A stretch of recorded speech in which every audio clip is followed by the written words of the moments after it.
உங்களுடைய இந்த பொன்னான நேரத்துக்காக நன்றி. நம்ம இன்றைக்கி பார்க்க போகிறது கோதுமை மாவை வச்சு செய்யக்கூடிய ஒரு கிறிஸ்பியான ஸ்பைசி ஸ்நாக் தான் பார்க்க போகிறோம். வாங்க எப்படி செய்கிறதுன்னு பார்க்கலாம்.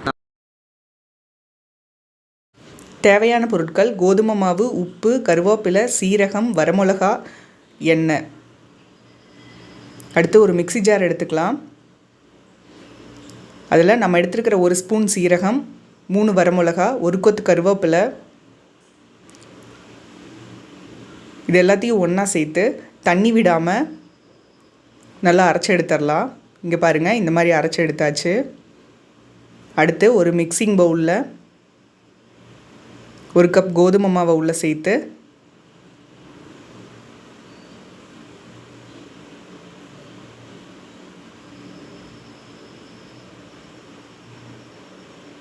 நம்ம இந்த அரைச்சி வச்சுருக்கிற பவுடரையும் உள்ளே சேர்த்துடலாம்.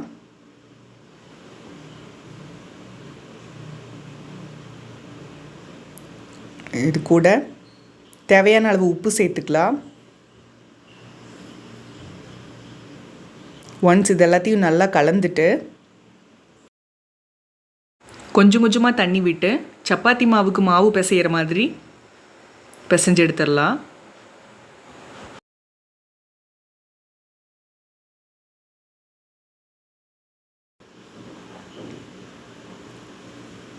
இங்கே பாருங்கள், இந்த மாதிரி நல்லா பிணைஞ்சு எடுத்தாச்சு. அடுத்து சப்பாத்தி கட்டையில் கொஞ்சமாக எண்ணெய் விட்டு எண்ணெய் ஃபுல்லாக ஸ்ப்ரெட் பண்ணிவிட்டு நம்ம பிசைஞ்ச மாவிலிருந்து ஒரு சின்ன உருண்டையை எடுத்து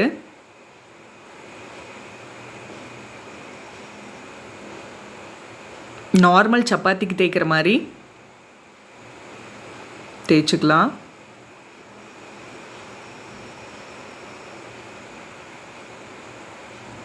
இங்கே பாருங்கள், இந்த மாதிரி இதை ஒரு கத்தி வச்சு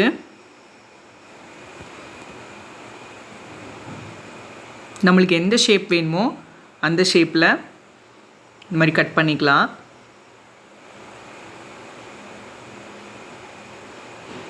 கட் பண்ணியாச்சு. அடுத்து ஒரு பேனில் எண்ணெயை சூடு பண்ணிக்கலாம். எண்ணெய் சூடானதும் நம்ம கட் பண்ணி வச்சுருந்த ஒன்றொன்றையும் உள்ளே சேர்த்துடலாம். இது பார்த்திங்கன்னா நம்ம குயிக்காக செஞ்சிடலாம். ஈஸியாக செய்யக்கூடிய ஸ்நாக் ரெசிபி தான். நல்லா கிறிஸ்பியாக இருக்கும். சேர்த்தாச்சு. இது ஒன்ஸ் வெந்ததும் திருப்பி போட்டு வேக வைக்கலாம். இது பொரிக்கும் போது ஸ்டவ்வை மீடியம் ஃப்ளேமில் வச்சுக்கோங்க. ஹை ஃப்ளேமில் இருந்துச்சுன்னா சீக்கிரம் கருகிரும். பாருங்கள், 2 சைடும் நல்லா செவந்துருச்சு. 2 பக்கம் வெந்துருச்சு. இப்போ நம்ம வெளியே எடுத்துடலாம். இப்போ நம்மளோட கிறிஸ்பியான ஸ்நாக் ரெடி. நீங்களும் வீட்டில் ட்ரை பண்ணி பாருங்கள். சுவைகளும் சங்கமிக்கட்டும் அனைவரது இல்லங்களிலும்.